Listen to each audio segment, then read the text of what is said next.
आ जाते हैं पार्ट 2 पे। पार्ट 2 में हम लोग देखेंगे physical properties of carboxylic acid. क्या देखेंगे हम लोग? Physical properties of carboxylic acid. ठीक है, तो पहला हमारा कंपाउंड था HCOOH। सेकेंड हमारा कंपाउंड था CH3COOH। फिर था हमारे पास C2H5COOH। फिर था हमारे पास C3H7COOH। ठीक है, अब फिजिकल प्रॉपर्टीज़ में हम दो फिजिकल प्रॉपर्टीज़ देखेंगे, एक देखेंगे मेल्टिंग पॉइंट और एक देखेंगे बॉइलिंग पॉइंट। ठीक है, हमें ध्यान रखनी है कि मेल्टिंग पॉइंट और बॉइलिंग पॉइंट जो है, ठीक है, वो हर कंपाउंड का अलग अलग होगा। ठीक है, बॉइलिंग पॉइंट जो है वो जैसे जैसे स्ट्रक्चर का साइज बड़ा होता जाएगा वैसे वैसे हमारा बॉइलिंग पॉइंट बढ़ता जाएगा। ठीक है, 118 डिग्री सेल्सियस, फिर 141 और 164।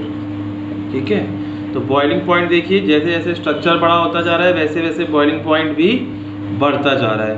ठीक है, ये आप ध्यान रखेंगे। उसके बाद हम आ जाते हैं मेल्टिंग पॉइंट पे। Melting point 8, 16, 21, -7। ठीक है, अब आप यहाँ पे देखिए मेल्टिंग पॉइंट का कोई एक फिक्स्ड कॉन्फ़िगरेशन नहीं है।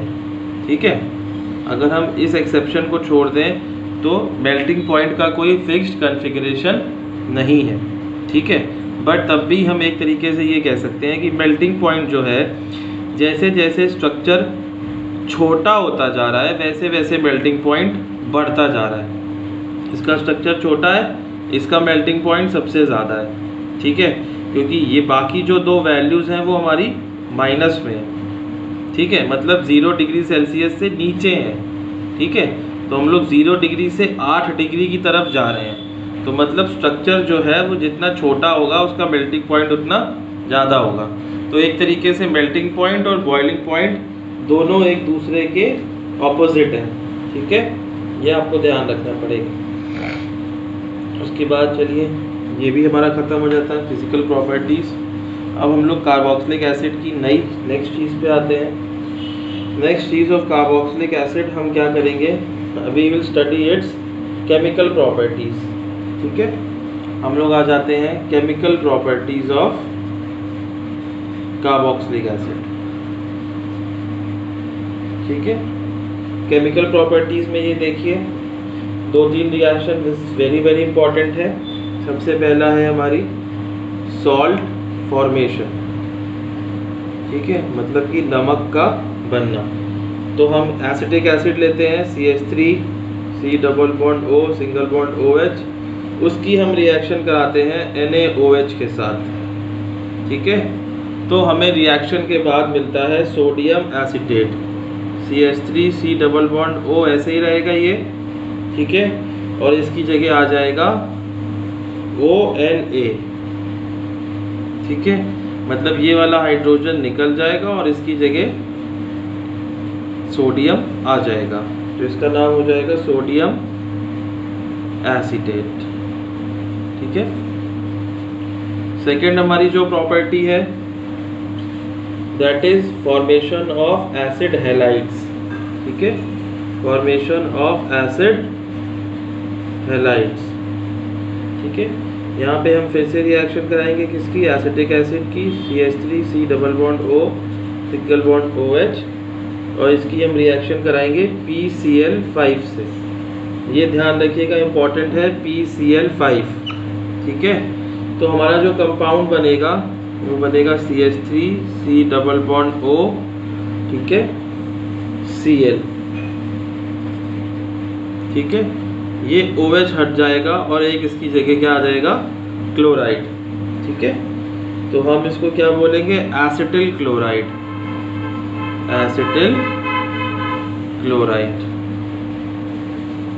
ठीक है, ये हमेशा ध्यान रखना है कि कार्बोक्सिलिक एसिड का जब हम रिएक्शन कराते हैं PCl5 से तो हमें क्या मिलता है?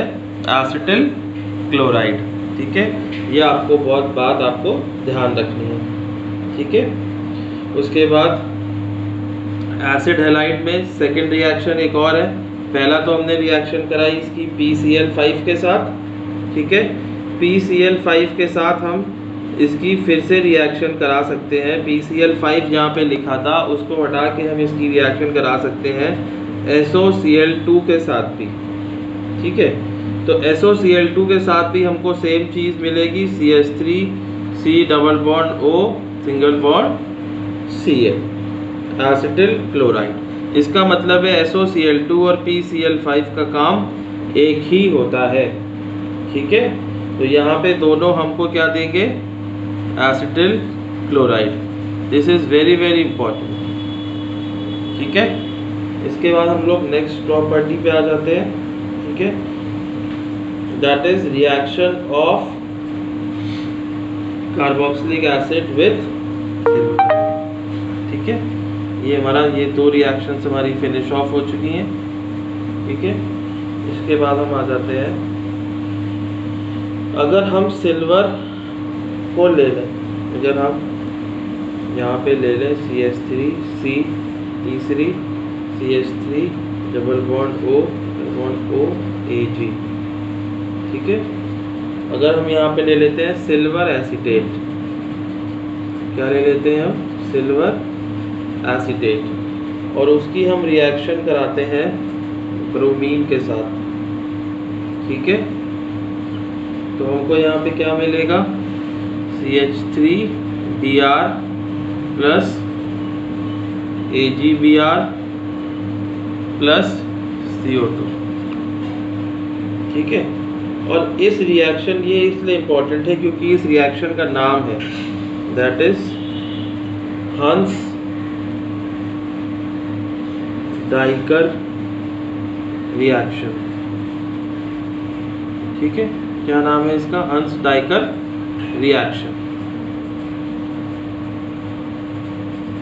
ये इसलिए this is very very important, हंस डाइकर रिएक्शन। ठीक है, तो हमारी केमिकल प्रॉपर्टीज जो है वो फिनिश ऑफ हो चुकी हैं। ठीक है, कार्बोक्सिलिक एसिड में हम लोग नेक्स्ट चीज पढ़ेंगे, that will be unsaturated acids. ठीक है, नेक्स्ट हमारा जो है दैट इज अनसैचुरेटेड एसिड्स। अभी तक हम जो देख रहे थे CH3C double bond O single bond OH। ठीक है, यहाँ पे जो हम यूज़ कर रहे थे वो हम लोग क्या यूज़ कर रहे थे, एल्केन। ठीक है, अब अगर इसी एल्केन की जगह हम क्या डाल देते हैं, एल्कीन, तो उसका क्या नाम हो जाता है, unsaturated carboxylic acid. Unsaturated carboxylic acid. इसका सबसे पहला एग्जांपल है हमारा CH2 double bond CH single bond COOH। अब इसका नाम है प्रोपेनोइक एसिड, इसका नाम है प्रोपेनोइक एसिड, या इसको और भी लोग कहते हैं एक्राइलिक एसिड। ठीक है, ये इसका IUPAC नेम है और ये इसका कॉमन नेम है। ठीक है, तो ये आप ध्यान रखेंगे। ठीक, इसका एक और मेंबर भी है। अब हम CH3CH double bond CH COOH। ठीक है, तो इसका नाम हो जाता है 2-ब्यूटेनोइक एसिड। ठीक है, और इसको हम लोग कॉमन नेम में क्या कहते हैं, क्रोटोनिक एसिड। ठीक है, अनसैचुरेटेड एसिड वो होते हैं कार्बोक्सिलिक एसिड जिसमें हमें ये देखने को मिलता है कि हमें एल्केन की जगह एल्कीन है। यहाँ पे देखिए डबल बॉन्ड है, यहाँ पे देखिए क्या है, डबल बॉन्ड। ठीक है, तो हम जब डबल बॉन्ड से इसको रिप्लेस कर देते हैं तो हमें क्या मिल जाता है, अनसैचुरेटेड एसिड्स। ठीक है, थैंक यू।